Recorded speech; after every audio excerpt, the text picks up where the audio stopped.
Our planet is full of so much diversity, cultures, and different ways of living that we're tempted to draw the best from every corner. For example, we hang carpets on the wall. That should be done everywhere.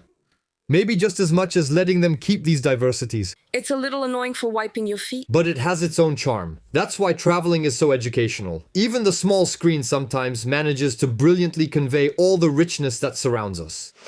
Well, it's not always easy to capture, I admit, but sometimes too, instead of trying to use it to enrich our lives, some people make it a hobby to get out of it. Only to ruin it for us?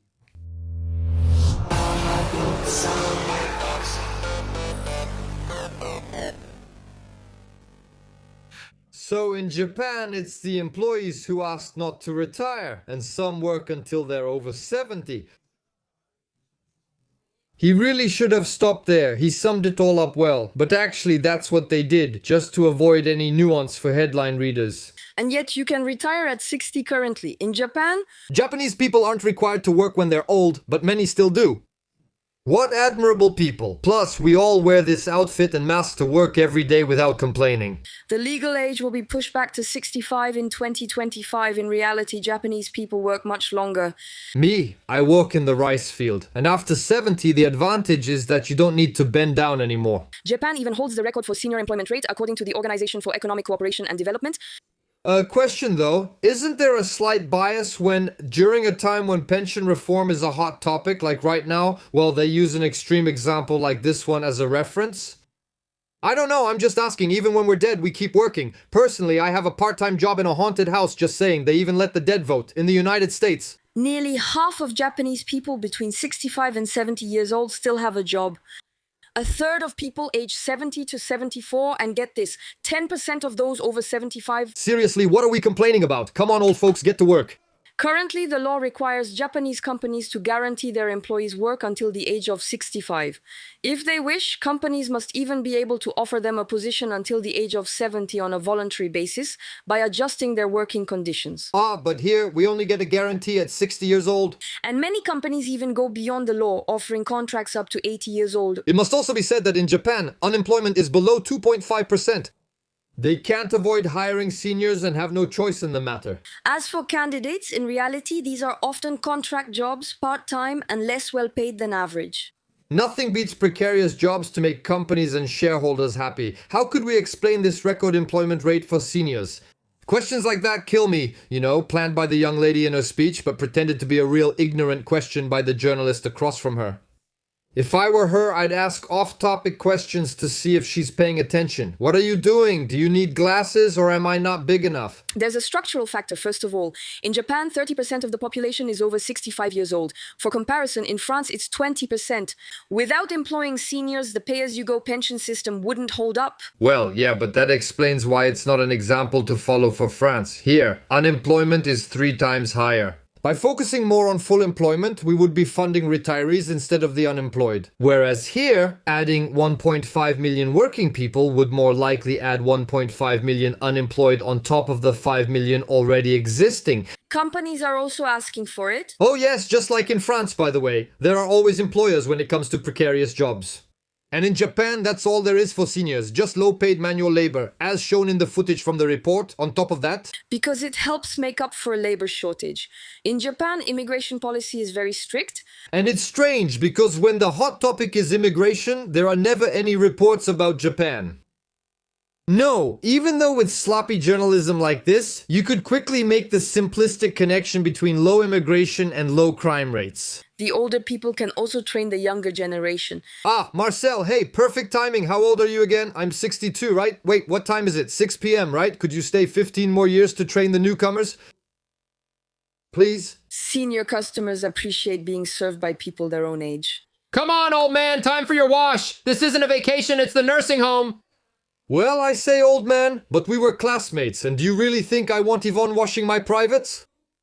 Even if they notice the shaking? It has its upsides. Well, seniors are also in demand, and there's a financial factor. Pensions are often too low, and life is too expensive to stop working altogether. Maybe you should have started with that. It's not that they're in demand, it's that they're forced to do it to survive, and that's actually the case. These seniors who work at a very old age mostly have no choice. And to tell you, the precariousness of the elderly is such in Japan that even though it's one of the safest countries in the world, there's a wave of delinquency. People over 60 commit crimes so they can end up in prison and get medical care and simply survive, so we definitely don't want that in our country. By the way, we shouldn't give anyone any ideas. Hey, my Bruno, I just watched a video and I got an idea. If we keep going like this with inflation, our retirees will want to go back to work on their own. Working for a long time is also cultural in Japan to be useful to society because it's good for your health. What kind of shortcut is that supposed to be? Actually, in Japan, more than wanting to be useful to society, there's a rejection of welfare. And in their country, retirees are seen as people on welfare. As a side note, if you're interested, I suggest an original anime, Inuyashiki, in the form of science fiction. It's a strong critique of current Japanese society, which is often shown as idyllic. And here, among other things, it talks about entering old age, the fear of rejection, and the need to feel useful. In France, retirees have traditionally earned their retirement through years of work. However, over the past 50 years, reforms have gradually made them seem like a burden. What benefits do workers receive? Oh no, but look at me, that old fool who spends his day in his garden mowing the lawn, and that other one and his wife, she does nothing except watch the grandchildren. And what do you do? Me? Well, I'm a landscaper. Yeah, and your wife? She's a nanny. By semantically turning retirees into dependents, retirement will lose its legitimacy, to the point of making seniors who no longer work feel a sense of shame, like in Japan. But the question is, do we want that here? To manage these couple relationships too? And here it's very serious. Men who have worked all their lives often feel aimless when they come home. It's not sexist to say that. I mean, I don't know much about it, but yeah, well, it's totally true. And it's the same in France, right? That's why bars exist, so you don't go home too early. I'm not denying it's true, but I doubt a journalist would say that about the French. Without any transition? Don't want to end up face to face with Bobone? A report on those French people who work overtime no matter what? They call it no oshiba. There's a name for everything in Japan. Yeah, that's true. Everything has a name. In Japan, I also know about karoshi. Death from overwork, an unenviable phenomenon in Japan. They're just starting to fight it. So, you see, Japan isn't always a good example. One managed to stay firmly attached to her branch, though it's a bit extreme. Oh no, but the whole report is based on an extreme case. How can you resist Sumiko Iwamura? She's 86 years old, she's a disc jockey in the hottest clubs in Tokyo. Retirement is not for her age. And it ends with a little joke, a little laugh, just to make sure no one thinks about it anymore. Retirement is not for her age? Well, actually, yes, it is her age, it's just not her profession. And his is artistic, fulfilling. It's like for musicians or writers, they're not affected by retirement at 62. Hello, do you know if we're going to release the third volume of this trilogy, please? So, from memory, let me check quickly. No, the author just celebrated his 62nd birthday, so no, there won't be a sequel. That's young to be retired. Well, that's fine. I like being left wanting more. And for television hosts and politicians, it's the same. That's why they're not really in a good position to promote the reform or to vote for it? No. But in that case, we could never vote for anything again except for our own deputy salary, obviously. But well, we do that often enough. There wasn't a direct comparison with our French case, but obviously it's implied. Even the oligophrenics must have made the connection then. Releasing this report now isn't insignificant, and maybe it's a little bit biased. Afterwards, towards Japan, it seems logical.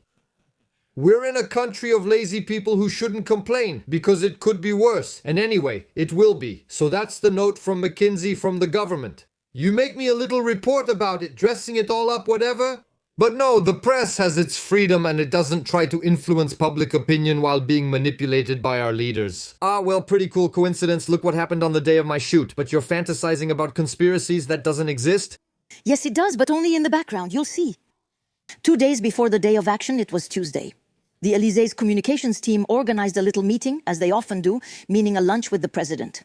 And 10 editorial writers from the Parisian press summoned barely 24 hours in advance for a very discreet meeting. So there you have Guillaume Tabarde from Le Figaro, Dominique Seux from France Inter and Les Échos, Françoise Fressot from Le Monde, plus Nathalie Saint-Cric from France Télévisions. The goal of the Élysée is for Emmanuel Macron, as they say, to deliver the right message himself, to give the talking points directly to the 10 most influential journalists of the Parisian press, so that the presidential message spreads through public opinion. And why not? Influences it. Well, we already knew all that, but now it's on television, so it's less conspiratorial. No, but it's normal for our president to meet with the elite of journalism, Emmanuel's family, right? And it's not like he's hiding it, is he? Proof? But there's a big condition. At this lunch, the journalists must not say they saw Emmanuel Macron, and so they can't quote him. Yes, but that doesn't mean journalists will just follow the president's orders. The president's remarks are covered by most invited media, with France Inter's website publishing first. That same evening, the political journalist Yael Gaz publishes an article, Macron doesn't believe in the victory of irresponsibility.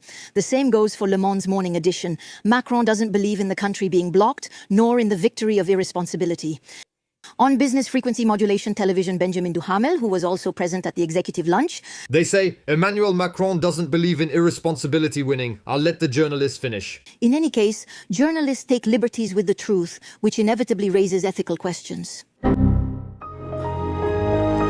What were we talking about again? Oh, right, Japan. And you were about to make your lame point. Japan isn't France. Different culture, conditions, unemployment rate, and age pyramid. And to top it all off, it's clear that following their path would be a huge social and human regression. We'd like to do things more like you, except for working with your balls out. That's cool. In short, probably thinking they were doing the opposite, these journalists showed us that in France, following this slippery slope of reform might not necessarily be the right direction. PARADOXA!